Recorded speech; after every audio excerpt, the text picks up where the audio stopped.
Hello and welcome to this edition of Spamjelly's Brain Drainage. Tonight it's story time, a fairy tale by Michael Palin. Once upon a time, in a valley far, far away, there lay the most content kingdom the world has ever known. It was called Happy Valley and was ruled over by a wise old king called Otto.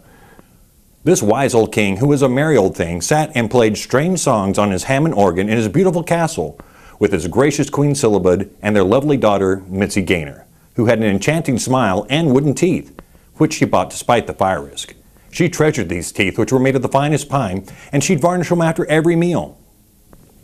Next to her teeth, her dearest love was her pet dog Herman, who she'd pet and fuss over and steal tasty tidbits for, which sadly enough he never ate because he was dead, and no one had the heart to tell her because she was so sweet and innocent and knew nothing of death or plastic hip joints.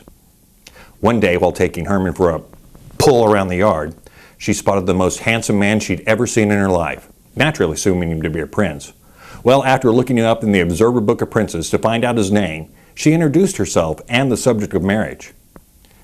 Well, after a time, or a few times anyway, he too fell madly in love with her, and they're on their way to speak to the king. Is he in the book? Yes, Daddy. And do you love my daughter? I do. Then I must set you a task to prove you worthy of my daughter's hand. You must climb to the highest tower in the castle and jump out the window. Well, soon the day came that Prince Walter had to meet his task. It was very soon, seeing that it was the next day. Prince Walter, dressed in a golden white robe, climbed to the highest tower in the castle and, armed only with his magic sword, plummeted 300 feet to a speedy death. So Princess Mitzi set off, hopefully kissing frogs, when suddenly she saw the slightest glitter under the giggling willow tree. Yes, it was a prince, but he was rather thin and spotty and had nasty unpolished plywood teeth and a rare foot disease. But thought Mitzi, a prince is a prince, and she fell madly in love with him. They were on their way to speak to the king. Is he in the book? Yes, Daddy. And do you love my daughter? Could be. Then I must set you a task to prove you're worthy of my daughter's hand. You must go to the village and get me a pack of cigarettes. The assembled throng fell silent as the commanding figure of Prince Kevin slouched into the square. He set off upon his task, yard by yard, foot by foot, inch upon inch, till suddenly he reached the portal of his holy grail.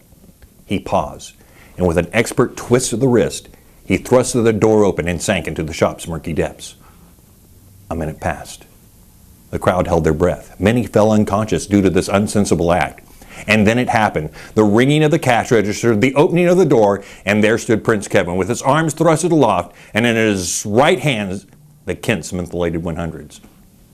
He made his way back to the castle, inch by inch, foot by foot, yard upon yard, till suddenly he reached the wall of the castle and was hit and killed by a double-decker bus.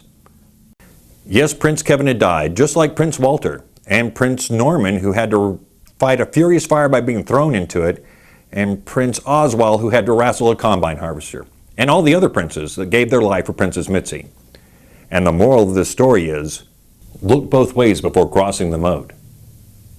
Thank you for watching this edition of Spamjelly's Brain Drainage. I hope you enjoyed it. Hope you're kind to me in the comments, and as always, be nice.